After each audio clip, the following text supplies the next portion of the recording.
প্রিয় শিক্ষার্থীরা, আজকে আমরা দেখব আমার অনার্স দ্বিতীয় বর্ষ একাদশ দ্বাদশ ছাত্রীরা আজকে আমরা দেখব কমিউনিকেশন। গত ক্লাসে পরে কমিউনিকেশন গতির শ্রেণী বিভাগ নিয়ে আজকে আমরা আলোচনা করব। কমিউনিকেশন গতির শ্রেণী বিভাগ এখানে মূলত কমিউনিকেশন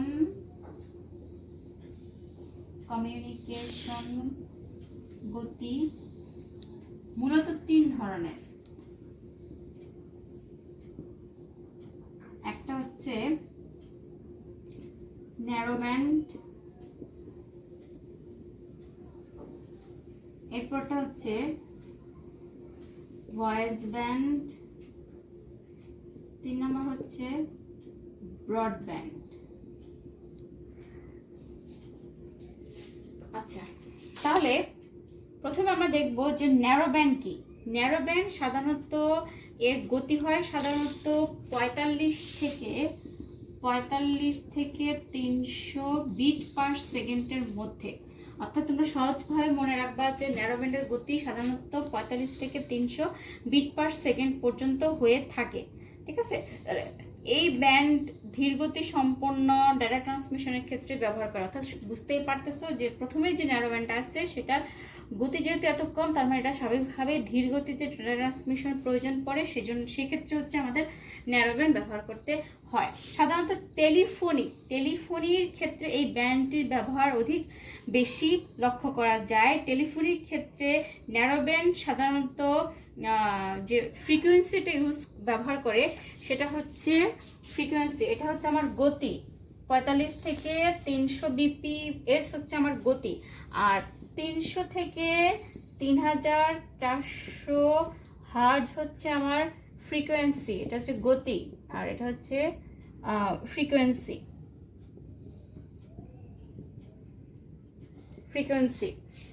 অর্থাৎ ন্যারো ব্যান্ডের যে উদাহরণ টেলিফোনি, সে টেলিফোনির ক্ষেত্রে সে ফ্রিকোয়েন্সি ব্যবহার করে 300 থেকে 3400 হার্জ পর্যন্ত। একে সাব ভয়েস ব্যান্ডও বলা হয়। টেলিগ্রাফে টেক্সট মেসেজ প্রদান, আগে যে আমরা টেলিগ্রাফ ব্যবহার করা হতো, সেই টেলিগ্রাফে টেক্সট মেসেজ প্রদানের ক্ষেত্রে ন্যারো ব্যান্ড সবচেয়ে বেশি ব্যবহার করা হতো। এরপর আসো ভয়েস ব্যান্ড কি। ভয়েস ব্যান্ড হচ্ছে ন্যারো ব্যান্ডের পরবর্তী ব্যান্ড, যেটার গতি ন্যারো ব্যান্ড থেকে স্বাভাবিকভাবেই বেশি হবে। অর্থাৎ এই ভয়েস ব্যান্ডের গতি হচ্ছে 9600 বিট পার সেকেন্ড গতি। ভয়েস ব্যান্ডের গতি হচ্ছে 9600 বিট পার সেকেন্ড। এটি সাধারণত টেলিফোন, ওটা ছিল টেলিফোনি বা টেলিগ্রাফ, এটা হচ্ছে টেলিফোনে বেশি ব্যবহৃত হয়ে থাকে। টেলিফোন লাইনে এ ব্যান্ড সাধারণত হচ্ছে 200 থেকে 3000। টেলিফোনের যে ফ্রিকোয়েন্সি ব্যবহার করে সেটা হচ্ছে 200 থেকে 3600 হার্জ ফ্রিকোয়েন্সি ব্যবহার করে সে ডাটা স্থানান্তর করে থাকে। সাধারণত ডিজিটাল ব্যবহার করে থাকে। টেলিফোনের ক্ষেত্রে ফ্রিকোয়েন্সি ডিভিশন মাল্টিপ্লেক্সিংয়ে সাধারণত 4 কিলোহার্জ ক্যারিয়ার স্পেসিং ব্যবহৃত হয়ে থাকে। কম্পিউটার থেকে এটার ব্যবহারের ক্ষেত্রটা হচ্ছে কম্পিউটার থেকে প্রিন্টের ডাটা স্থানান্তরের ক্ষেত্রে অথবা কার্ড রিডার থেকে কম্পিউটার ডাটা স্থানান্তরের ক্ষেত্রে সবচেয়ে বেশি ভয়েস ব্যান্ড ব্যবহৃত হয়। আচ্ছা, এরপর আমরা দেখব ব্রডব্যান্ড কি। ব্রডব্যান্ড হচ্ছে সর্বোচ্চ গতি সম্পন্ন ব্যান্ড, অর্থাৎ উচ্চ গতি সম্পন্ন ডেটা স্থানান্তরের প্রক্রিয়াকে সাধারণত ব্রডব্যান্ড বলা হয়ে থাকে। ব্রডব্যান্ডের বিস্তৃত ব্যান্ডউইথ এবং অধিক তথ্য বহনের ক্ষমতা রয়েছে।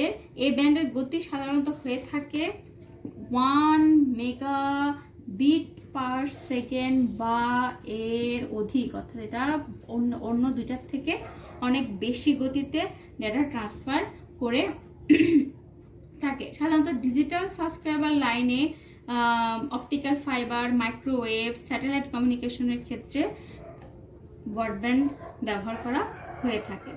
আচ্ছা, এরপর আমরা দেখব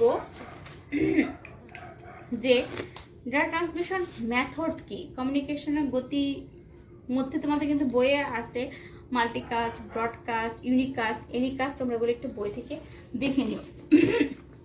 এখন আমরা দেখব যে ডাটা কমিউনিকেশন মেথডটা কি।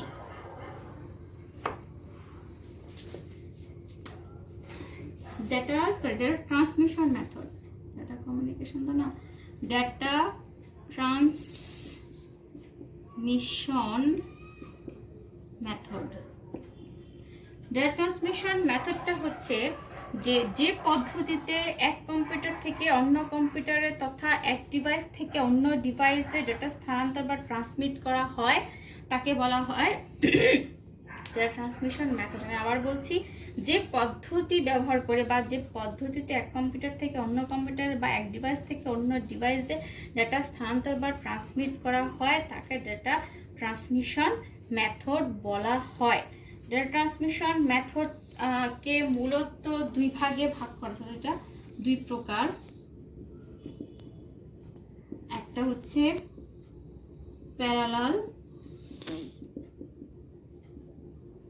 ট্রান্সমিশন, পরেরটা হচ্ছে সিরিয়াল ট্রান্সমিশন। আচ্ছা, এখানে আমরা এই ডেটা ট্রান্সমিশন মেথডের যে শ্রেণী বিভাগ সেটা একটু দেখি। ডেটা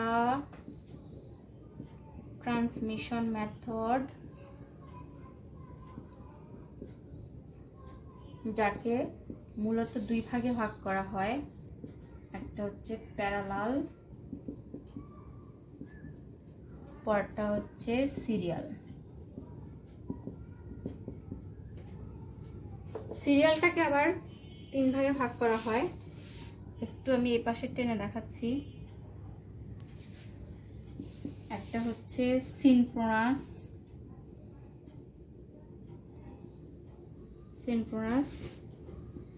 একটা হচ্ছে অ্যাসিনক্রোনাস,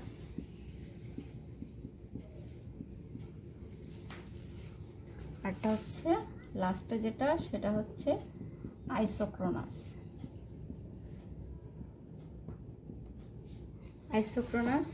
ট্রান্সমিশন, ঠিক আছে। এখন আমরা দেখব যে এই প্যারালাল ট্রান্সমিশনটা কি।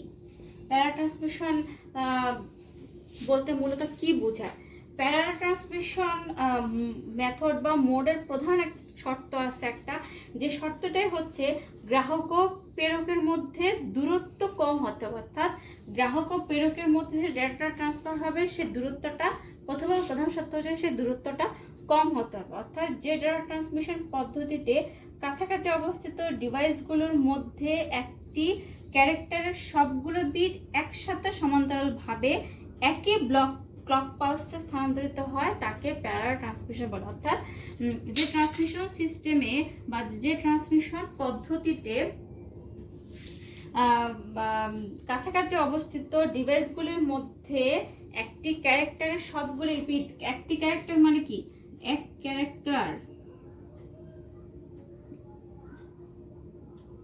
ক্যারেক্টার সমান হচ্ছে কিন্তু 8 বিট। তাহলে এই যে 8 বিট ডাটা, এই একটি ক্যারেক্টারের সবগুলো বিট অর্থাৎ এই 8 বিট একসাথে সমান্তরালভাবে এটাকে একসাথে পাঠাতে হবে একটি ক্লক পালস। এটাকে বলা হচ্ছে এখানে ক্লক পালস, যে ক্লক পালস, যে আমরা স্টপ ওয়াচ বলি সেটা আর কি। যে একটি ক্লক পালসে যে স্থানান্তরিত হয়, একই ক্লক পালসে স্থানান্তরিত তাকে বলা হবে এখানে প্যারালাল ট্রান্সমিশন। এরপর আমরা দেখব যে সিরিয়াল ট্রান্সমিশন বলতে এখানে কি বোঝাচ্ছে। সিরিয়াল ট্রান্সমিশন হচ্ছে দূরবর্তী অবস্থানে থাকা ডিভাইসগুলির জন্য হচ্ছে সিরিয়াল ট্রান্সমিশন। অর্থাৎ প্যারালাল হচ্ছে কাছাকাছি ছিল, অর্থাৎ দূরত্ব কম থাকতে হবে, আর সিরিয়ালে হচ্ছে দূরবর্তী অবস্থানে থাকা যে ডিভাইসগুলি থাকে সেক্ষেত্রে হচ্ছে আমাদের সিরিয়াল ট্রান্সমিশন ব্যবহার করা হয়। তাহলে এটা সিরিয়াল বলতে কি বোঝাচ্ছে? সিরিয়াল হচ্ছে যে ডেটা ট্রান্সমিশন পদ্ধতিতে ক্যারেক্টার বিটগুলো একসাথে স্থানান্তরিত না হয়ে সিরিয়াল বা ধারাবাহিকভাবে যে কোনো দূরত্বে অবস্থিত ডিভাইসগুলির মধ্যে স্থানান্তরিত হয় তাকে বলা হচ্ছে সিরিয়াল। ওইখানে হচ্ছে ক্যারেক্টারের 8 বিট ডাটা একসাথে একটা ক্লক পালসে স্থানান্তরিত হবে, আর সিরিয়ালের ক্ষেত্রে হচ্ছে একটা ক্যারেক্টারের বিটগুলি একসাথে স্থানান্তরিত না হয়ে ধারাবাহিকভাবে যে কোনো দূরত্বে অবস্থিত ডিভাইসের মধ্যে সময়ের বিরতি দিয়ে সে স্থানান্তরিত হবে, সেটাকে বলা হবে এখানে সিরিয়াল ট্রান্সমিশন। আচ্ছা, এরপর আমরা দেখবো যে সিরিয়াল ট্রান্সমিশন আবার হচ্ছে তিন ধরনের। একটা হচ্ছে সিনক্রোনাস, একটা হচ্ছে অ্যাসিনক্রোনাস, একটা হচ্ছে আইসোক্রোনাস। তিনটার মধ্যে সবচেয়ে যে দুইটা বেশি গুরুত্বপূর্ণ সেটা হচ্ছে সিনক্রোনাস এবং হচ্ছে অ্যাসিনক্রোনাস। আমরা একটু সংক্ষেপে দেখি যে সিনক্রোনাস এবং অ্যাসিনক্রোনাসটা কি। প্রথমে আসি অ্যাসিনক্রোনাস ট্রান্সমিশন।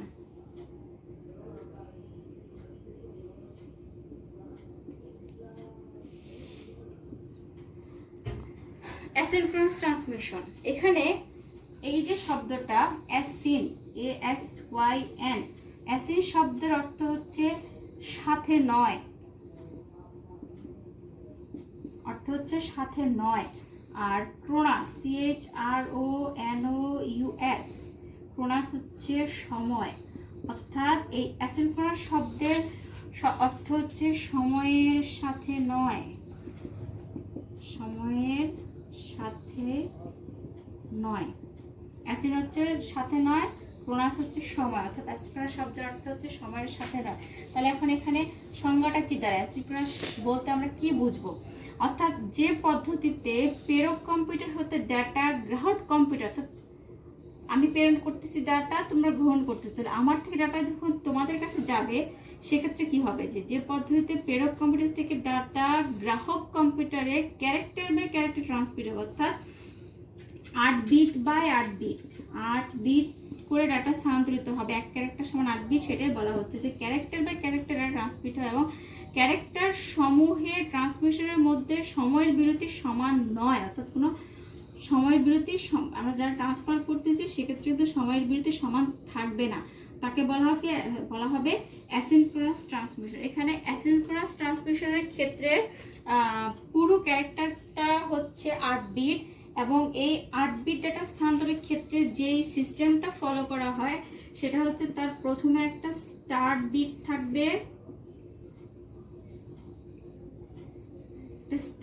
থাকবে, তারপরে হচ্ছে 8 বিট ডাটা থাকবে, 8 বিট ডাটার পরে হচ্ছে 2টা স্টপ বিট থাকবে।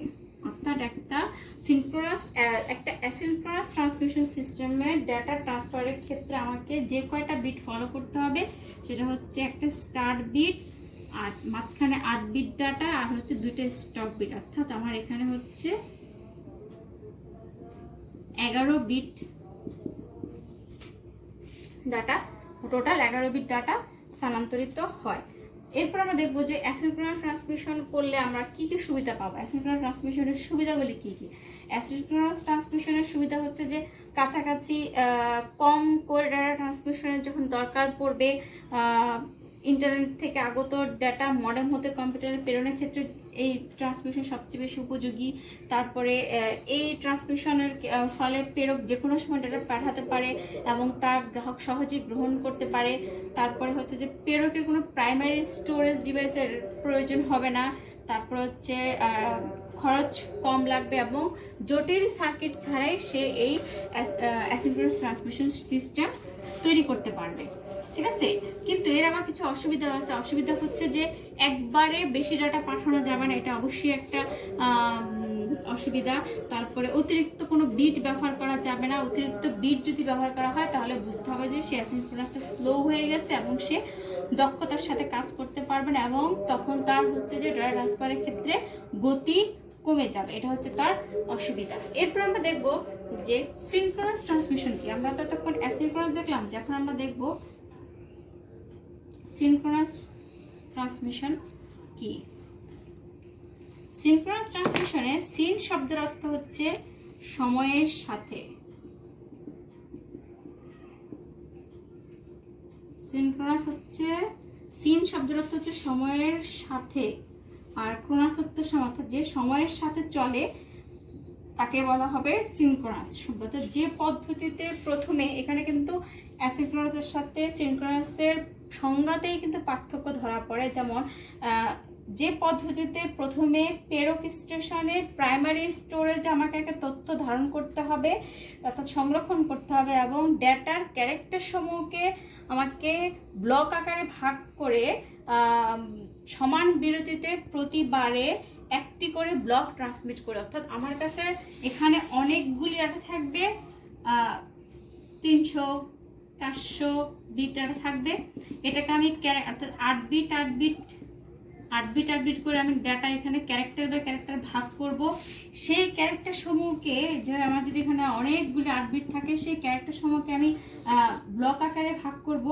যে ব্লক আকারে ভাগ করার পরে সেই ব্লক একটা করে ব্লক আমি প্রতিবার ট্রান্সমিট করতে, একসাথে আমি সব ডাটা অর্থাৎ 400 বিট বা অনেক বিট বা অনেক ক্যারেক্টার ট্রান্সফার করতে পারবো না। আমি যে ক্যারেক্টার ওয়াইজ ভাগ করব বা ব্লক ওয়াইজ ভাগ করব, সেখান থেকে আমি একটা মাত্র ব্লক একবারে ট্রান্সমিট করতে পারবো। তার মানে সংজ্ঞাটা দেখা হচ্ছে এরকম যে পদ্ধতিতে প্রথমে প্রেরক স্টেশনে প্রাইমারি স্টোরেজে ডাটা সংরক্ষণ করা হয় এবং সেই ডাটার ক্যারেক্টার সমূহকে ব্লক আকারে ভাগ করে সমান বিরতিতে প্রতিবারে একটি করে ব্লক ট্রান্সমিট করা হয়, তাকে বলা হবে এখানে সিনক্রোনাস ট্রান্সমিশন। এখানে দেখার বিষয় হচ্ছে বা ইম্পর্টেন্ট এমসিকিউ হচ্ছে যে প্রতিটি ব্লকে অর্থাৎ একটা ব্লকে কমপক্ষে 80 থেকে 132টা ক্যারেক্টার থাকে, অনেক ডাটা।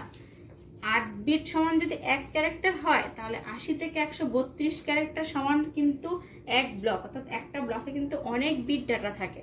ঠিক আছে, এটা হচ্ছে আমার সিনক্রোনাস ডাটা ট্রান্সমিশনের পদ্ধতি। আচ্ছা, এখন এখানে আমরা দেখবো যে সিনক্রোনাসের সুবিধা কি। যে আমরা যে বলতেছি যে অ্যাসিনক্রোনাস এবং সিনক্রোনাসের মধ্যে পার্থক্য আছে, তার অ্যাসিনক্রোনাস এবং সিনক্রোনাসের মধ্যে সুবিধা অসুবিধাগুলি দেখলে বুঝতে পারবো। সুবিধা হচ্ছে যে প্রতি ক্যারেক্টারের শুরু এবং শেষে স্টার্ট এবং স্টপ বিটের প্রয়োজন হয় না। এখানে আমরা যেখানে সিনক্রোনাস পদ্ধতিতে ডাটা পাঠাবো, এখানে আমার স্টার্ট এবং স্টপ বিটের প্রয়োজন হয় না, যার কারণে প্রতি ক্যারেক্টারের পর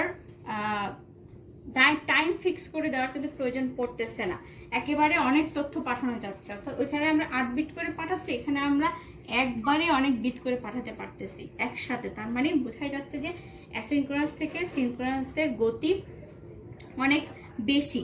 হ্যাঁ, তারপরে এর দক্ষতা অ্যাসিনক্রোনাস থেকে বেশি, তুলনামূলকভাবে ডাটা পাঠাতে কম সময় লাগে। এর অসুবিধা অ্যাসিনক্রোনাস থেকে অবশ্যই কম। অসুবিধা হচ্ছে যে সার্কিট বেশ জটিল হওয়ার কারণে মাঝে মাঝে এটা জটিলতার সৃষ্টি করতে পারে। তারপরে এটা হচ্ছে যে তুলনামূলকভাবে ব্যয়বহুল এবং এখানে একটা প্রাইমারি স্টোরেজের প্রয়োজন হয়, যেটা অ্যাসিনক্রোনাস ট্রান্সমিশনে প্রয়োজন হয় না। আমরা লাস্ট দেখবো যে আইসোক্রোনাসটা কি। যদিও আইসোক্রোনাস খুব একটা গুরুত্বপূর্ণ না, তারপর আমরা একটু দেখে নেই যে আইসোক্রোনাস কি। Isochronous, CHRONOUS। আইসো শব্দের অর্থ কি? আইসো শব্দ হচ্ছে সমান, সমান। আর ক্রোনাস হচ্ছে ক্রোনাস আমরা জানি সময়, অর্থাৎ একসাথে যদি হয় তাহলে হচ্ছে সমান সময়। আইসোক্রোনাস শব্দের অর্থ হচ্ছে সমান সময়।